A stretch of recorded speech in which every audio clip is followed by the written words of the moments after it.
Bonjour à tous, nous allons voir aujourd'hui le dipôle électrostatique. Dipôle électrostatique. Donc, ce qu'on va faire en réalité, c'est un résumé, voir uniquement l'essentiel et ne pas refaire ce qu'on a déjà fait. Donc, je vais juste revoir rapidement la définition. Un dipôle électrique est constitué de deux charges identiques de signes opposés, distants d'une distance A. Ce dipôle est caractérisé par un moment dipolaire noté P qui est égal à Q fois le vecteur déplacement de la charge négative vers la charge positive. Donc l'unité de P est les coulomb fois mètre. Nous avons vu en premier lieu le champ et le potentiel électrique créé par un dipôle. Donc nous avons pris un point M quelconque de l'espace. Nous l'avons repéré par rapport à ce dipôle. Ce qu'il faut retenir, c'est qu'en réalité, les distances d'observation qu'on a notées, on a pris le son du dipôle OM égale R est très grand devant la distance qui sépare les deux charges. A. Donc nous avons pu écrire le potentiel électrique de ce dipôle en fonction des coordonnées polaires R et θ. Donc nous avons commencé en premier lieu par déterminer le potentiel électrique fonction de R et de θ qui est égal à K P moment dipolaire cosinus θ divisé par la distance au carré.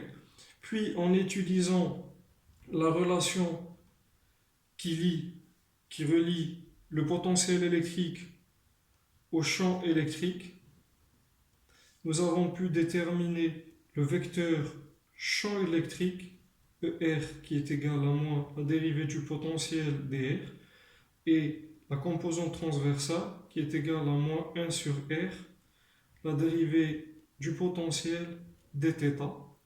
Nous avons pu avoir ER est égal à K fois P cosinus θ divisé par la distance cube et la composante transversale est égale à K fois P sinus θ divisé par R au cube.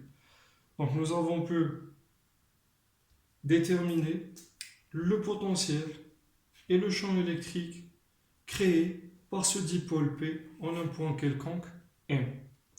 En deuxième lieu, nous allons voir l'effet d'un champ électrique sur le dipôle. Donc nous allons placer notre dipôle électrique P dans une région où règne un champ électrostatique noté E. C'est un champ extérieur à ce dipôle. Donc pour essayer de comprendre ce qui va arriver à ce dipôle, donc on va zoomer. En réalité, il est constitué de deux charges, une charge négative, une charge positive. Donc la charge positive, elle va subir une force qu'on va appeler, ou la noter F+, sachant que F+, est égal à Q fois E, et la charge négative, elle va subir une force F-, notée F-, qu'on va moins Q fois E. Donc, ce dipôle va subir un couple de forces, et ces deux forces, elles sont comment? Elles sont égales et opposées. Ces deux forces, elles sont égales et opposées. Donc, nous allons essayer de déterminer le moment du couple, de force qui agit sur ce dipôle électrique. Le moment de ce couple est noté taux, il est égal à P vectoriel E. Donc, c'est très important de voir que taux est un vecteur. Donc, pour déterminer le moment de ce couple, on a besoin de déterminer en premier lieu le module, en deuxième lieu la direction de ce vecteur et le sens. Je vais tracer, je vais avoir P, je vais avoir E, les deux vecteurs. Je vais noter l'angle qui est entre les deux, je vais l'appeler l'angle θ. Donc le module du moment, il est très simple à déterminer. Ça sera le module du moment dipolaire fois le module du champ électrique que multiplie sinus, l'angle entre les deux. Pour la direction aussi, taux est perpendiculaire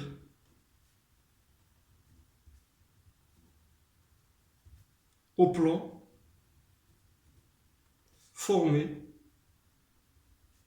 par les deux vecteurs P et E. Pour le sens, nous allons le déterminer à l'aide de la règle de la main droite. Donc, pour ceux qui ont oublié comment déterminer, enfin, c'est quoi le plan formé par les deux vecteurs, c'est ce plan-là. Donc le taux, il sera perpendiculaire à ce plan-là. Le moment dipolaire, il sera perpendiculaire à ce plan-là. Pour ce qui est de la règle de la main droite, donc vous allez utiliser bien sûr votre main droite, vous allez utiliser les trois doigts, donc le pouce, l'index et le majeur. En premier lieu, pour désigner le premier vecteur, vous allez utiliser l'index. Donc le premier vecteur, c'est le vecteur P, moment dipolaire. Donc vecteur P. Le deuxième vecteur, vous allez utiliser votre majeur, c'est le vecteur E. Ici, je ne peux pas l'orienter, donc je suis obligé de tourner ma main. Donc vecteur P, vecteur E, le taux, il sera vers le bas. Donc je viens de déterminer le sens du moment du couple créé par ce champ-là. La deuxième des choses, c'est la détermination de l'énergie potentielle. L'énergie potentielle. L'énergie potentielle électrique est égale à moins E scalaire P, qui est égal à moins E, P cosinus θ, l'angle entre P et E. Ce qui va nous intéresser, on va tracer le vecteur, l'évolution de cette énergie potentielle, l'évolution de l'énergie potentielle en fonction de θ. On va prendre ça égal à pi, la moitié c'est pi sur 2, la même chose de l'autre côté, moins pi sur 2, moins pi. Donc, à θ égale 0, nous allons, si je remplace θ par 0, nous allons trouver la valeur est égale à P fois E, moins P fois E. Pi égale 0, on va trouver 0. θ égale pi, nous allons trouver EP égale à P fois E. Moins pi sur 2, c'est 0. Moins pi, c'est égal à P fois E. Je vais tracer la courbe.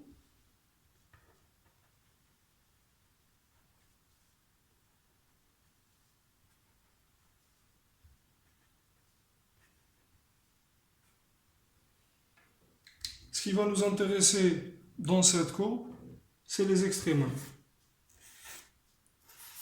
Donc là, vous devez revenir aux acquis du premier semestre.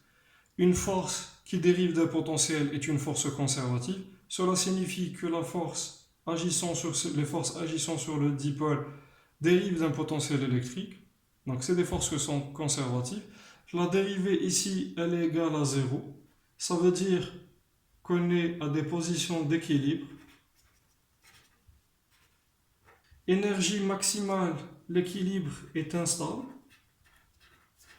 Énergie maximale, équilibre instable. Énergie minimale, équilibre stable. Position d'équilibre.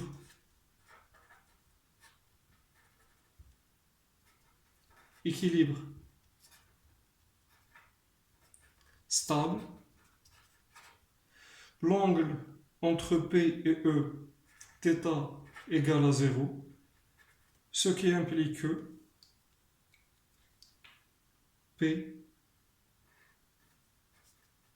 est parallèle à E. Position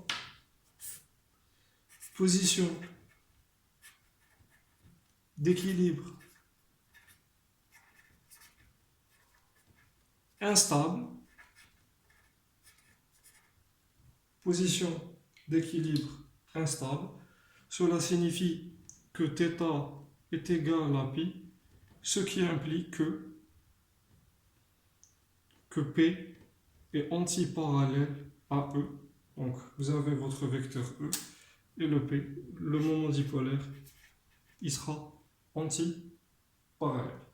Donc voilà ce qu'il faut retenir concernant le dipôle électrostatique. Je vous dis à la prochaine vidéo.